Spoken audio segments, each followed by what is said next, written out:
kati ya zama za maswahaba na zama zetu, ni zama gani kulikuwa kuna fitna nyingi na gani kuna fitna kidogo? Zetu kuna fitna nyingi na zao kulikuwa na fitna kidogo. Kati ya zama za maswahaba na zetu, ni wakati gani kulikuwa na wacha Mungu na ni wakati gani kuna wahuni zaidi?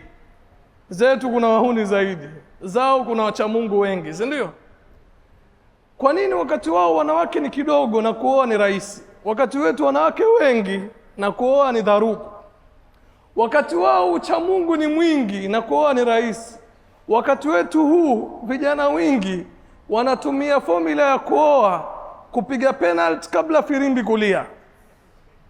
Na penalty hizo lazima ugonge neti, huwezi toa out wala huwezi gonga beam.